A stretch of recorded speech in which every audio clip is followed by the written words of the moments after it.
Hello हिचे doctors, MCC की website पर नीट 2025 काउंसलिंग के रजिस्ट्रेशन फॉर्म स्टार्ट हो चुके हैं। आई होप आपने ये देख लिया होगा। लेकिन कुछ बच्चे इतनी जल्दबाजी करते हैं कि वो फर्स्ट डे ही फॉर्म फिलअप करना चाहते हैं और इस जल्दबाजी में वो कुछ ना कुछ ऐसी मिस्टेक कर देते हैं, या तो उनका फॉर्म रिजेक्ट हो जाता है या जब वो चॉइस फिलिंग करते हैं उसमें प्रॉब्लम आ जाती है, और कई बार तो इन मिस्टेक की वजह से उन्हें सिक्योरिटी अमाउंट भी ज्यादा देना पड़ता है। तो ऐसी कोई मिस्टेक आपसे ना हो, इसलिए आज हम डिस्कस कर रहे हैं नीट 2025 काउंसलिंग रजिस्ट्रेशन फॉर्म में इन मिस्टेक से बचे। तो जो बच्चे नीट 2025 काउंसलिंग में पार्टिसिपेट करने जा रहे हैं वो इस वीडियो को एंड तक देखना, क्योंकि यहां पर मैं आपको रजिस्ट्रेशन फॉर्म के साथ साथ दिखाऊंगा कि यहां पर ये मिस्टेक कर सकते हो, यहां पर ये मिस्टेक। तो जब आप फॉर्म फिलअप करेंगे आपको पहले से ही पता होगा कि ये गलती हमें नहीं करनी है। तो इसके लिए मैंने आपके रजिस्ट्रेशन फॉर्म के कुछ स्क्रीनशॉट लिए हैं और उसी की हेल्प से हम ये पूरा डिस्कशन करेंगे। इससे पहले वाली वीडियो में मैंने पूरा डिटेल्ड प्रोसेस बताया था कि कैसे नीट 2025 काउंसलिंग के लिए रजिस्ट्रेशन करना है, पूरा स्टेप बाय स्टेप कहां क्या फिलअप करना है, कैसे कौन सी डिटेल डालनी है। अगर आपने वो वीडियो नहीं देखा है, इस वीडियो को देखने के बाद उस वीडियो को जरूर देखना और उसी के बाद अपना फॉर्म फिलअप करना। अब देखो भाई, सबसे पहले जैसे ही आप एमसीसी की वेबसाइट पर जाएंगे, रजिस्ट्रेशन वाले फॉर्म पर क्लिक करेंगे तो ऐसा पेज आपके सामने ओपन हो जाएगा न्यू कैंडिडेट रजिस्ट्रेशन का। इसमें बच्चे कॉमन मिस्टेक क्या कर देते हैं, जैसे यहाँ पर ये जो कैंडिडेट नेम है इसमें बच्चे गलतियां क्या करते हैं।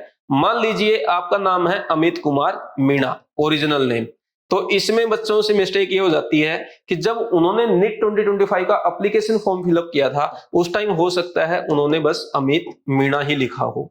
तो ऐसे में वो उसको रेक्टिफाई करने के लिए अगर यहाँ पर अमित कुमार मीणा लिखेगा तो थोड़ा डिफरेंस आ सकता है, हो सकता है आपका फॉर्म ही फिलअप ना हो। तो आप वही करें जो आपने एडमिट कार्ड में लिखा था। अगर आपने नीट यूजी 25 एडमिट कार्ड में अमित मीणा लिखा था तो यहाँ पर आप अमित मीणा ही यूज करें। अगर आपने अमित कुमार मीणा लिखा था तो आप अमित कुमार मीणा ही यूज करें, इसमें कोई चेंज ना करें।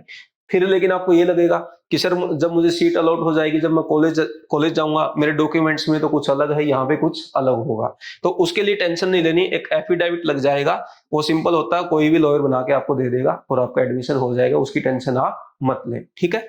दूसरा है मदर नेम। मदर नेम में भी कई बार हम ऐसी गलती कर देते हैं। मान लीजिए किसी का नाम है रजनी देवी, तो उसने फॉर्म में कुछ अलग लिखा था और यहाँ पे कुछ अलग लिख दिया। ऐसा आपको बिल्कुल भी नहीं करना है।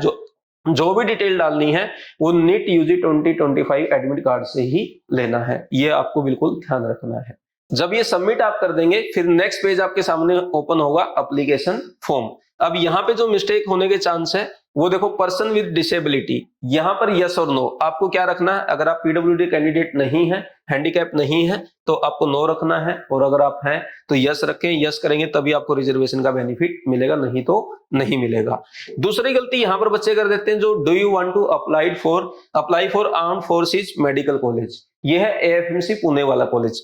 अब बच्चों को यहाँ पर यस और नो का ऑप्शन दिया है। अगर आपको अप्लाई करना, आप चाहते हैं कि एएफएमसी की काउंसलिंग में पार्टिसिपेट करें तो यहाँ पर यस करें। अगर आप चाहते हैं नहीं पार्टिसिपेट करना तो नो करें। कई बार बच्चे बोलते हैं सर एएफएमसी की काउंसलिंग कहां से होगी, बस यही है, यस और नो इतना ही करना, यही एएफएमसी की काउंसलिंग है। इसके बाद अगर आपने यस किया होगा तो एएफएमसी की वेबसाइट पर कट ऑफ के अकॉर्डिंग आपका शॉर्ट लिस्ट में नाम आ जाएगा।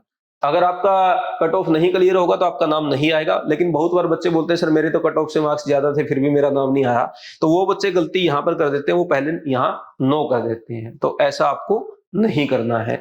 दूसरा, यहां जो ये बैंक अकाउंट डिटेल मांगी गई है, आप वही डिटेल डालें जिसमें आपको फीस का रिफंड चाहिए। अगर आप यहां पर कोई ऐसे किसी और की डाल देंगे तो फिर ये फीस रिफंड उसी को हो जाएगी। बहुत बार बच्चों की भी ऐसी मिस्टेक आती है, सर मेरे को तो रिफंड ही नहीं मिला, फिर पता चलता साइबर कैफे वाले भैया के अकाउंट में रिफंड आ चुका है। तो ऐसी मिस्टेक आपको नहीं करनी है, आप अपना ही डिटेल यहां पर डालें, ठीक है भाई। अब चलते हैं नेक्स्ट, और गलतियां आपसे क्या हो सकती है वो एक बार देख लेते हैं। अब ये क्लास 12th और इक्विवेलेंट डिटेल है, आप इसको सही से फिलअप करें। जैसे यहाँ पर ऑप्शन आएगा Jamia Millia, NCR, AMU, other. अगर आपको एनसीआर दिल्ली कोटा का बेनिफिट चाहिए तो आप दिल्ली का ही स्कूल यहाँ पर ऑप्ट करें। अगर आप अदर कर देंगे फिर वो दिल्ली कोटा नहीं मिलेगा। अगर आपको एएमयू का इंटरनल कोटा चाहिए वो भी तभी मिलेगा जब आपकी स्कूलिंग एएमयू वाली होगी, नहीं तो फिर बाद में आपको प्रॉब्लम आ सकती है। यहाँ पर यही मिस्टेक होने के चांस है। बाकी roll number, school name, passing mark, इन सब में गलती हो भी जाएगी तो चलेगा। नेक्स्ट है भाई, यहाँ देखो ये स्कोर है जो फिजिक्स, केमिस्ट्री, बायोलॉजी। यहां पर अपना स्कोर है वो सही से फिलअप करना, क्योंकि यहां देखो एम्स इंस्टीट्यूट के लिए जनरल और ईडब्ल्यूएस कैटेगरी वाले बच्चों को 60% मार्क्स चाहिए। अगर आपने रॉन्ग फिलअप किया, आपने कम डाल दिया या कुछ ऐसा हो गया 60% से नीचे है, तो फिर आपको हो सकता है एम्स के कॉलेज चॉइस फिलिंग में भी ना दिखे। तो ऐसी मिस्टेक आप मत करना, ये भी आपको ध्यान रखना है। और बाकी SC ST OBC के लिए 50% है, ये आप देख लेना एक बार। एम्स के कॉलेज तभी भरना जब ये क्राइटेरिया आप फुलफिल कर रहे हो, ठीक है। अब चलते हैं नेक्स्ट। एक गलती यहाँ पर बड़ी कॉमन मिस्टेक है बच्चों से, यहाँ पर भी प्रॉब्लम आ जाती है। सबसे बड़ी प्रॉब्लम क्या है, अब देखो यहां इन्होंने लिख दिया ऑल इंडिया कोटा 50%। ये कोटा का मतलब ये है कि वो गवर्नमेंट मेडिकल कॉलेज जिनकी 15% सीट हमारे AIQ में आती है, तो इसको टिक करके बच्चे आगे बढ़ जाते हैं। और फिर जब चॉइस फिलिंग करने जाते हैं फिर बोलते हैं सर हमारे में तो एम्स आया ही नहीं, हमारे में तो BHU आ ही नहीं रहा। ऐसा क्यों हो रहा है सर? क्योंकि उन्होंने ये सेकंड वाला टिक नहीं किया। ये जो सेकंड वाला टिक है ये इंपॉर्टेंट है, ये है ओपन सीट। 100% एम्स की सीट, 100% BHU की सीट, 100% AMU की सीट, वो सारी जेकबर हो गया, इनकी सीट यहीं से फिल होगी। अगर आप ओपन सीट पर क्लिक नहीं करेंगे तो आपको अपने चॉइस फिलिंग में इन कॉलेजेस के नाम देखने को नहीं मिलेंगे। और ये बहुत बड़ी मिस्टेक है, बहुत बच्चे ये करते भी हैं, तो ध्यान रखना ये दोनों पर टिक मार्क सही से हो। अब नेक्स्ट है BSc नर्सिंग। अगर आपको नर्सिंग के लिए अप्लाई करना है तभी इसको टिक करना, अदरवाइज टिक मत करना, ठीक है। फिर है डीम्ड यूनिवर्सिटी। अच्छा, कई बच्चे ये भी बड़ी मिस्टेक कर देते हैं, जल्दबाजी उनको इतनी होती है कि सबसे पहले फॉर्म भरूंगा तो इसको भी टिक, इसको भी टिक, इसको भी टिक, इसको भी टिक, आंख बंद करके सबको टिक कर दिया। और फिर बाद में बोल रहे सर हमारे से तो 2,01,000 रुपए मांगा जा रहा है, हमारे से 2,01,000 रुपए अमाउंट मांग रहा है, नहीं तो फॉर्म फिलअप नहीं हो रहा। भाई ये जो टिक किया ना आपने वो इसी वजह से हुआ है।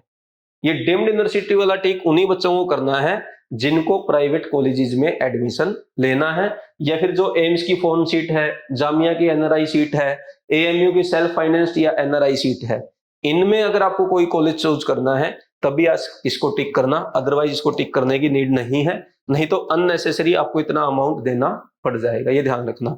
AFMC वाला ये तो आपका वहीं से चॉइस होकर आता है, इसमें आपको कुछ करने की नीड नहीं है, तो ये भी एक कॉमन मिस्टेक है, इसको आप बिल्कुल ध्यान रखना, ठीक है भाई। अब देखते हैं आगे। आगे ये कोरस्पोंडेंस एड्रेस है, कोई ज्यादा डिफरेंस इससे आता नहीं है, आपका गलत हो भी जाएगा चल जाएगा, लेकिन फिर भी मैं रिकमेंड करूंगा कि इसको भी सही से आप फिलअप करना। परमानेंट एड्रेस, अगर आपके दोनों सेम है तो सेम एज कोरस्पोंडेंस कर देना, अगर डिफरेंट है तो डिफरेंट फिलअप कर देना, कोई खास फर्क इससे नहीं पड़ता। आजकल सारा काम ऑनलाइन हो रहा, पहले हो सकता है अलॉटमेंट लेटर वगैरह घर पे आते होंगे, तो उस वजह से ये सब चलते आ रहा, लेकिन कोई खास फर्क इसका नहीं पड़ता है।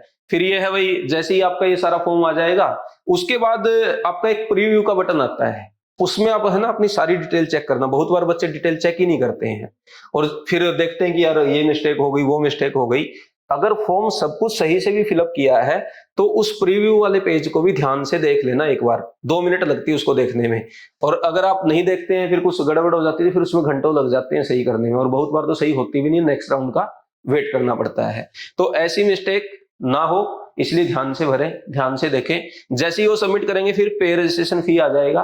रजिस्ट्रेशन फी जब आप पे करने जाएंगे तो इस टाइप का कुछ पेज ओपन होगा। यहां पर एक चीज का ध्यान रखना है, जिस अकाउंट से आप पे करेंगे उसी में रिफंड होगा, इसलिए इंपॉर्टेंट है जब आप पेमेंट कर रहे हैं उस अकाउंट को रखें जो आपका एक्टिव रहे अगले 6-7 महीने या 1 साल। आपके रिलेटिव का हो, आपका मम्मी पापा इनका हो, किसी साइबर वाले भैया का अगर भरा है तो आप ध्यान रखें, अगर इन्होंने पेमेंट की है रिफंड इन्हीं को होगा, और इनको अगर रिफंड होगा तो फिर ऐसा रिलेशन आपका हो कि आपको वापस दे दे, बाद में लड़ाई झगड़े होते ना फिर। तो ये है कुछ कॉमन मिस्टेक जो बच्चे नीट काउंसलिंग में करते हैं। तो आई होप आपको समझ आ गई होगी जहां जहां मिस्टेक होनी है, जहां से बचना है, तो आप अब फॉर्म सही से फिलअप करेंगे। तो दूसरी वाली जो वीडियो है उसका लिंक डिस्क्रिप्शन में है कि कैसे पूरी प्रोसेस है, कहां पर क्या डिटेल डालनी है, वो भी आप जरूर से देख लेना। इसके अलावा आप देखो भाई, रजिस्ट्रेशन ही ओनली काउंसलिंग का ये तो जस्ट एक फर्स्ट स्टेप है। इसका जो नेक्स्ट स्टेप है वो है चॉइस फिलिंग, और यही इसका हार्ट भी है। अगर ये सही से नहीं होगा तो समझ लो कि चॉइस जो आपकी काउंसलिंग है उसका कोई मतलब ही नहीं है। चॉइस फिलिंग जितना अच्छे से करेंगे उतना ही अच्छे चांसेस हैं आपके अच्छा कॉलेज मिलने के। अगर आपने यही गड़बड़ कर दी तो फिर कितने ही अच्छे मार्क्स हो आपको अच्छा कॉलेज नहीं मिलेगा। और इसमें आपकी हेल्प करने के लिए बीवाइस ऐप पर हमने कोर्स लॉन्च किया है 400+ कॉलेजेस की cut off and fees detail. अगर आप इस कोर्स को ज्वाइन करते हैं, ये आपकी चॉइस फिलिंग में बहुत अच्छे से हेल्प कर सकता है। कैसे करेगा एक बार हम डिस्कस करते हैं, लेकिन उससे पहले हम बीवाइज की वेबसाइट पर चलते हैं। ये बीवाइज की वेबसाइट है। जैसे ही आप ऐप पर जाएंगे ऐसे कुछ टैब दिखाई देंगे। आपको नीट 2025 काउंसलिंग पर क्लिक करना है। ये कोर्स दिखाई देगा जिसमें 400 plus colleges cut off and fees detail दी है। व्यू कंटेंट पर आप क्लिक करेंगे जब आपने कोर्स ज्वाइन कर रखा होगा। तो मैं आपको दिखा देता हूं। सबसे इंपॉर्टेंट फीचर जो है वो है डाउट सेक्शन। यहां पर आप अपने डाउट पूछ सकते हैं। जैसे इस बच्चे ने पूछा है, सर बीडीएस की ऑल इंडिया गवर्नमेंट कॉलेज की प्रेफरेंस लिस्ट भेज दो प्लीज। प्रेफरेंस लिस्ट भाई तब मिलती है जब आप बीवाइज का पेड काउंसलिंग प्रोग्राम ज्वाइन करते हैं। उसी में हम 1-to-1 हेल्प करते हैं। आपकी पूरी प्रेफरेंस लिस्ट लेते हैं, आपके सारे डाउट्स करते हैं, आपके कोई डॉक्यूमेंट में कमी है वो दूर करते हैं। ऐसे नहीं मिलती है ना। इसने आगे लिखा है, sir BDS all India quota में डिसकंटिन्यू बॉन्ड कितना होता है। तो इस टाइप से आप डाउट पूछ सकते हैं। 1,48,500 rank SC category from Bihar मिल सकता है क्या। तो आपके भी कुछ डाउट होंगे वो आप यहाँ पर पूछ सकते हैं, लेकिन जेन्युइन डाउट होने चाहिए। इसके अलावा इसमें जो अदर कंटेंट है उसमें आप देखें नीट 2024 का कट ऑफ दिया है round wise, round 1, round 2, round 3, round 4। ये कैसे हेल्प करेगा भाई। ये हेल्प करेगा जैसे मान लीजिए आपकी रैंक है 10,000। अब 10,000 रैंक पर आपको कौन कौन से कॉलेज मिल सकते हैं, किसकी मिलने की प्रोबेबिलिटी है, वो आप यहां से चेक कर सकते हैं।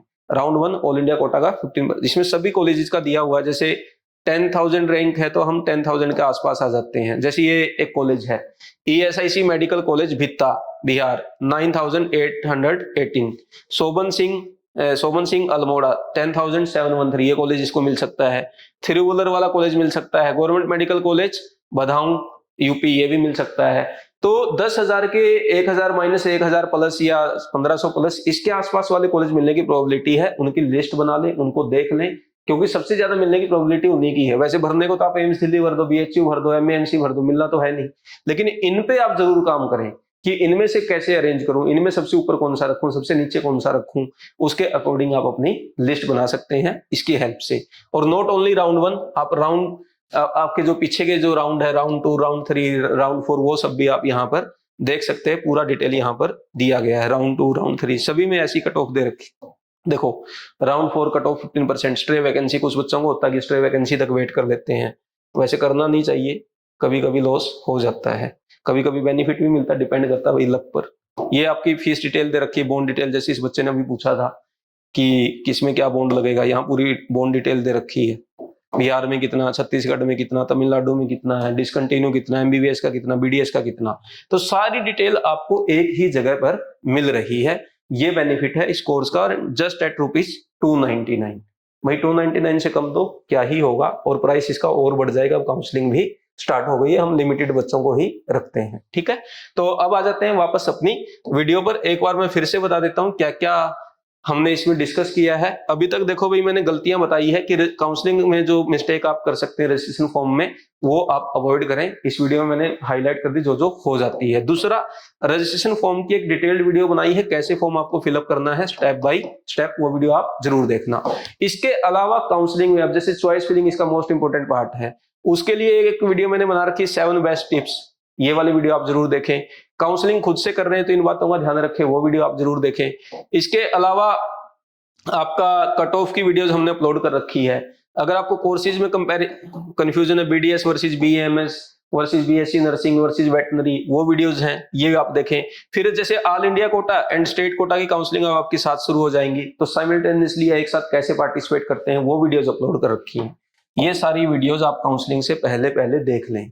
इनके लिंक डिस्क्रिप्शन में भी है, अदरवाइज आप चैनल पर जाएंगे वीडियोस में आपको सारी दिख जाएंगी।